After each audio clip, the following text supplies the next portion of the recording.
Now, the next time you see a fancy car on the road, spare a thought if the driver can actually afford it. The latest research by the Automobile Association shows that South Africans can't afford new cars. According to the AA, 90% of people are also keeping their vehicles longer than before due to the state of the economy. Spokesperson Leighton Beard talks to us about the AA's findings. Not a surprise, is it, Leighton, that they're hanging on to their cars at the moment?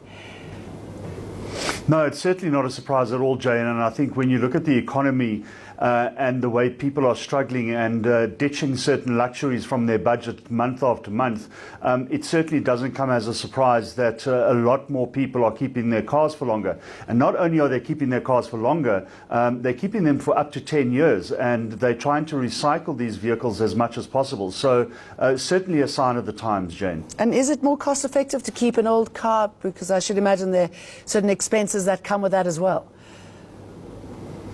Look, it certainly is cost effective if you manage it properly. And I think the big point that we made as part of the research was that maintenance of that vehicle is certainly very critical. What we're finding, though, unfortunately, is that only 20% of people who are keeping their cars for longer are actually making a financial plan to have their car serviced and to have that car maintained.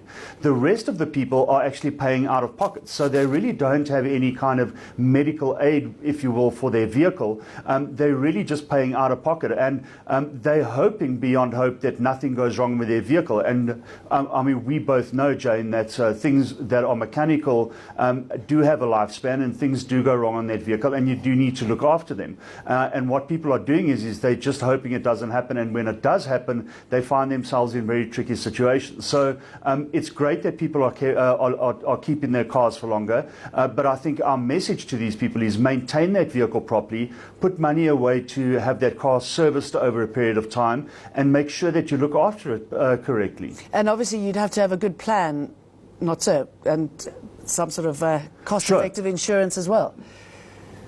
No, you absolutely have to have a good plan, and you know, I mean, not to play salesman, but there are plans from the AA that are available that that you can have a look at that will suit your pocket. Insurance is another major concern for the Automobile Association.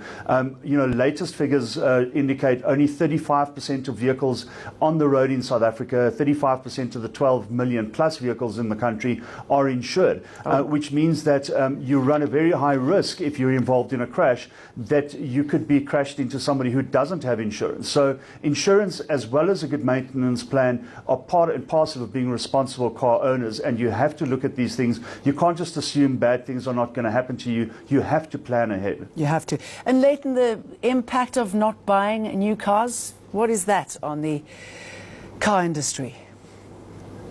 Sure. I mean, I think obviously the car industry will be feeling it in terms of their sales. I think when we do look at the sales numbers, though, they haven't dropped dramatically. They are there or thereabouts year on year.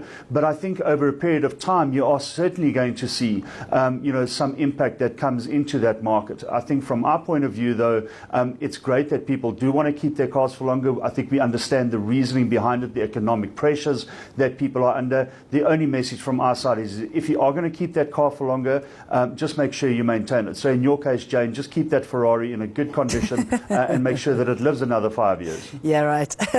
And, obviously the high interest rates aren't helping people get into the market, but I should imagine that there's some pretty good deals out there. There are some pretty good deals out there. Our advice again to people is if it seems to be too good to be true, then it probably is. You have to do your homework when you buy a vehicle. You must kick the tires, but you have to get in the vehicle. You have to test drive it properly. You have to look under the hood. You have to make sure that the vehicle is what people say it is. You've got to do your homework. And certainly if you're going to buy a pre-owned or second-hand vehicle, make sure that you follow the tips that people give. Make sure that you consult things like the AA website, where we give tips on what to do when you buy a second-hand vehicle. Don't just jump into the first deal you see. It may come back to burn you. And again, if you're going to buy a second-hand vehicle, make sure that you get a maintenance plan. Make sure that you get a service plan. And please make sure that you get insurance for that vehicle as well. Sound advice as always. Leighton Beard, thank you very much. Still to come, it's still